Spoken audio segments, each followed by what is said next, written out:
How to create or open Ring app account. Hi everyone, welcome back to the channel. This is Rose and I'll walk you through how to sign up into Ring application. Watch the video till the end and without further ado, let's begin. First of all, you need to make sure that you have downloaded and installed Ring application on your device. Now tap to launch the app. Now first of all, you need to allow Ring to send you notifications. Now you will reach on the welcome screen where you need to tap on create account. Enter your name, that is the first name and last name. Tap continue and here you need to enter your country and tap continue button. Now enter your email address and retype the email and tap continue. Create your new password that must be strong and at least 8 characters.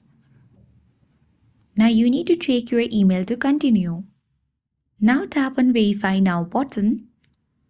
Now tap on login and log into your account.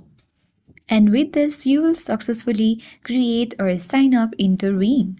I hope this guide worked, and if you are new to our channel, hit the like button and subscribe. Thank you for watching and I'll see you in the next video.